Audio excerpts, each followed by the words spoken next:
குறள் 951 இற்பிறந்தார் கண்ணல்ல தில்லை இயல்பாகச் செப்பமும் நாணும் ஒருங்கு. உரை நடுநிலை தவறாத பண்பும் ஆரவாரமற்ற அடக்க உணர்வும் கொண்டவர்களையல்லாமல் மற்றவர்களை உயர்ந்த குடியில் பிறந்தவர்களாக கருத முடியாது. குறள் 952 ஒழுக்கமும் வாய்மையும் நாணுமிம் மூன்றும் இழுக்கார் குடிபெறந்தார். உரை ஒழுக்கம் வாய்மை மானம் ஆகிய இந்த மூன்றிலும் நிலைதவறி நடக்காதவர்களே உயர்ந்த குடியில் பிறந்தவர்களாக கருதப்படுவார்கள்.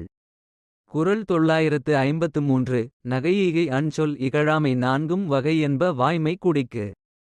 உரை முகமலர்ச்சி ஈகை குணம் இனிய சொல் பிறரை இகழாத பண்பாடு ஆகிய 4 சிறப்புகளும் உள்ளவர்களையே வாய்மையுள்ள குடிமக்கள் என்று வகைப்படுத்த முடியும்.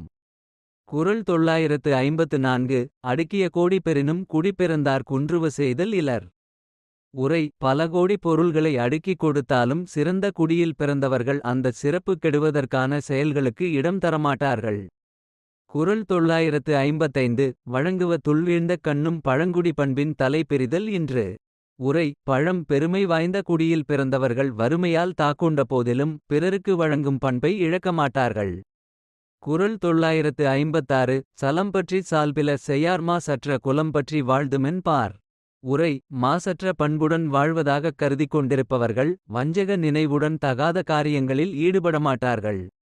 குறள் 957 குடிப்பிறந்தார் கண்விளங்கும் குற்றம் விசும்பின் மதிக்கண் மறுபோல் உயர்ந்து. உரை பிறந்த குடிக்கு பெருமை சேர்ப்பவரிடமுள்ள சிறிய குறைகள் ஒளிவு மறைவு ஏதுமின்றி வானத்து நிலவில் உள்ள குறை போல வெளிப்படையாக தெரியக்கூடியதாகும். குறள் 958 நலத்தின்கண் நாரின்மை தோன்றின் அவனை குலத்தின்கண் ஐயப்படும். உரை என்னதான் அழகும் புகழும் உடையவனாக இருந்தாலும் அன்பு எனும் ஒரு பண்பு இல்லாதவனாக இருந்தால் அவன் பிறந்த குலத்தையே சந்தேகிக்க வேண்டிய நிலை ஏற்படும். குறள் 959 நிலத்திற்கிடந்தமை கால் காட்டும் குலத்திற் பிறந்தார் வாய்ச்சொல்.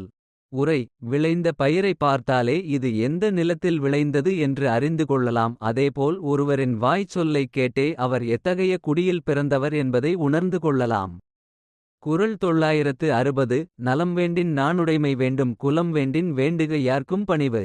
உரை தகாத செயல் புரிந்திட அஞ்சி நாணுவதும் எல்லோரிடமும் ஆணவமின்றி பணிவுடன் நடந்து கொள்வதும் ஒருவரின் நலத்தையும் அவர் பிறந்த குலத்தையும் உயர்த்தக்கூடியவைகளாகும்.